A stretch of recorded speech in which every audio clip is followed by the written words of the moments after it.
right, come on, baby. Let's get this motherfucker.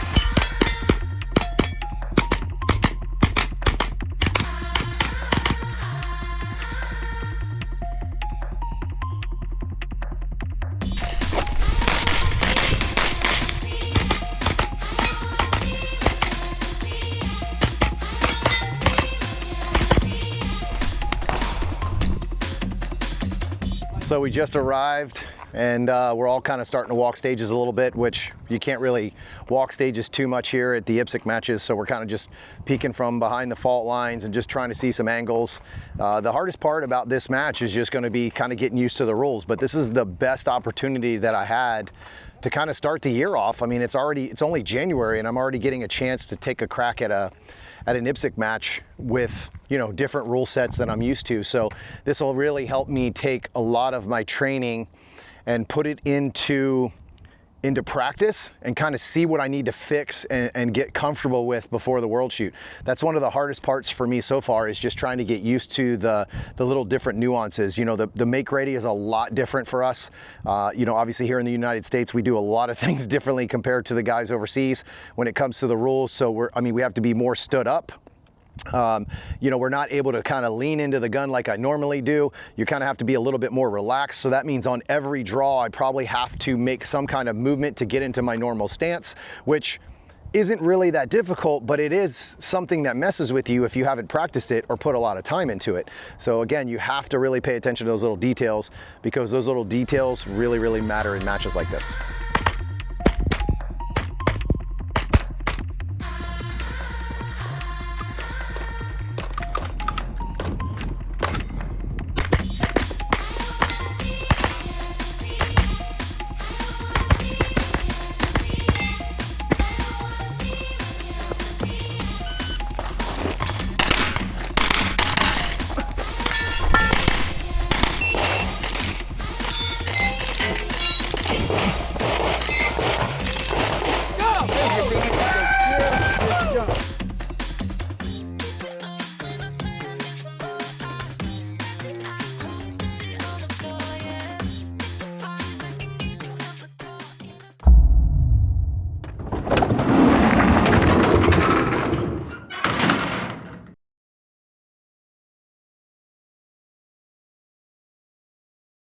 Welcome to episode number 2 of the 2025 PCC World Shoot Journey. All right, so let's get into it.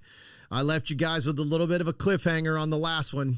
Some of you guys, if you don't know the story, I'm not going to get too deep into the story. I have an entire video on YouTube that I will post in the comment section or in the video, so you guys can follow along and watch the story of exactly what these people did to me.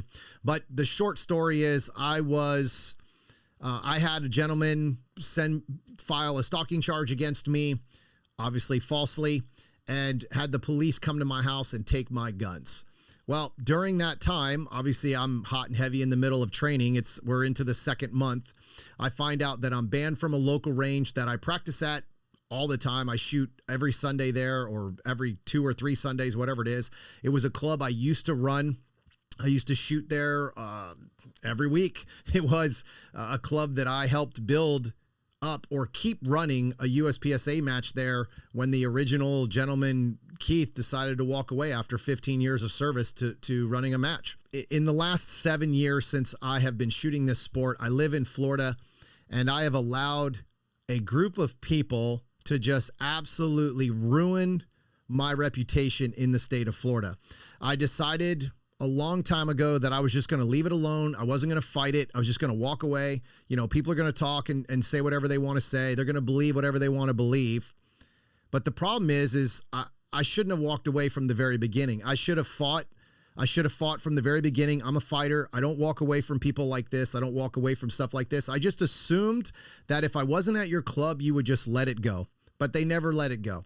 So ruining my reputation, you know, I've had all kinds of issues in the state of Florida. I've been banned from 2 clubs, 2 ranges, all because of the same group. Having a police officer come to my house and knock on my door to tell me that I have a stalking charge against me because of hurt feelings is not the easiest thing to, walk away from. It's not an easy thing to to, think, all right, cool, like no big deal. This thing's going to go away. Well, it didn't go away. The police officer came to my house, didn't even know he was coming, and he takes my guns from me. I had no idea that I had a stalking charge against me because I wasn't stalking anyone. And I sit here and at this time, and I kind of reflect back on this, and it was one of the most stressful times of my life. I not only was it stressful for the financial, I mean, I lost a very large amount of money just to defend myself on false charges. But the biggest part and the biggest problem of it all is I could have lost my firearms for life. I was public enemy number one when it came to USPSA. He was able to go to USPSA and basically tell them he got an injunction against me. He filed letters to them to get me banned from the sport. He also got me banned from the local range that I ran.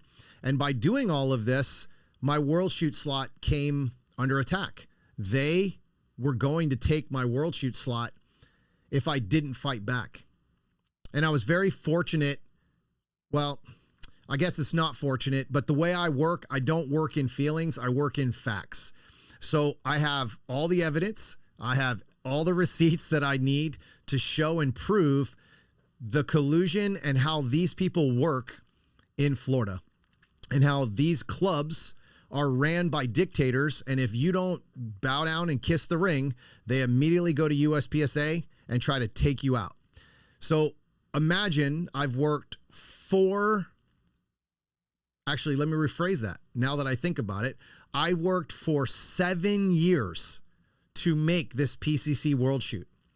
I ended up as an alternate on the team, didn't make the team, but an alternate, which means I'm 5th overall in USPSA to make the World Shoot.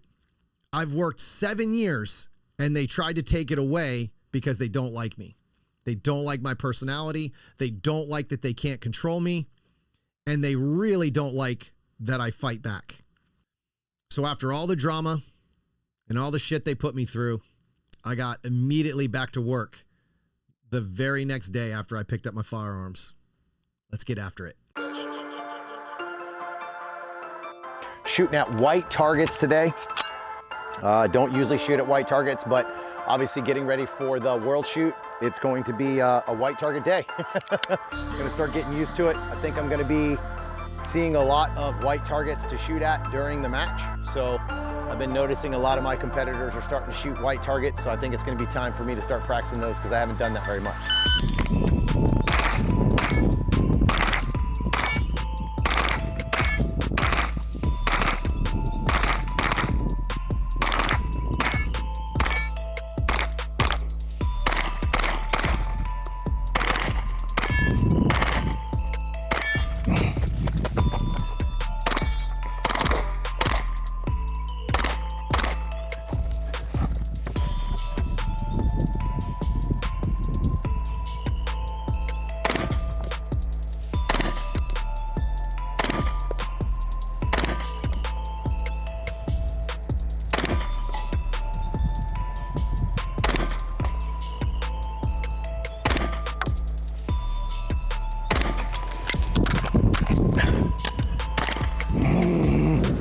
That really hurts.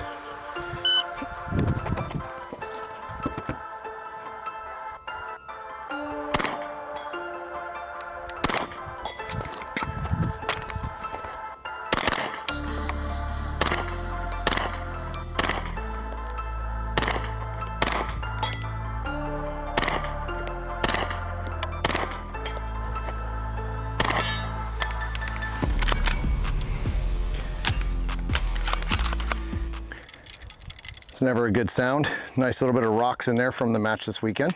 It's always good to clean your equipment before you shoot, and a nice little rock in there. I wonder why I was having jams.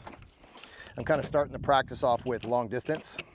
A couple different reasons. I don't really want to be comfortable. I don't want to be warmed up. I kind of want to just, feel what it's like when I'm not warmed up, because who knows when you're going to start. You don't know if you're going to shoot 100 yards on your first stage or your last stage. So you never really know what your schedule is, especially now because we're not scheduled for the match, obviously. I'm not at the match. I've never been there before, so I don't know what they're going to do, especially me being alternate. I don't know if I'm shooting with the main squad or not. So we'll see how that goes.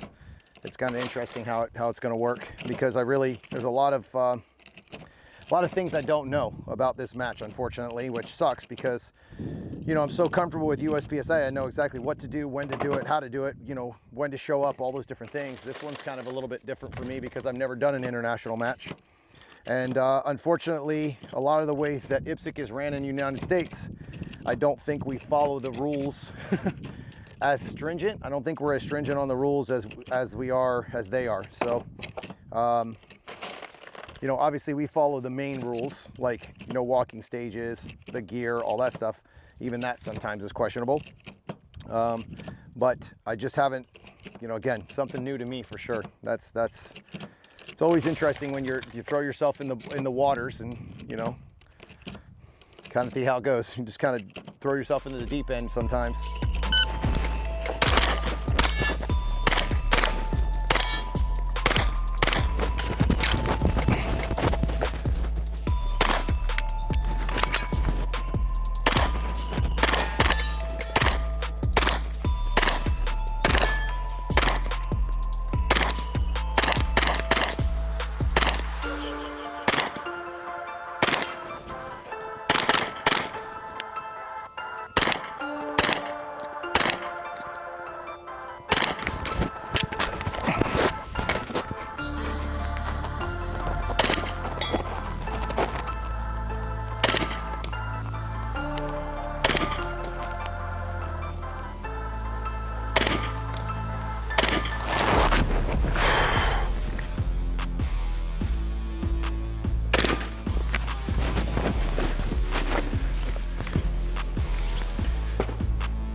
Whew, got my butt kicked on that one.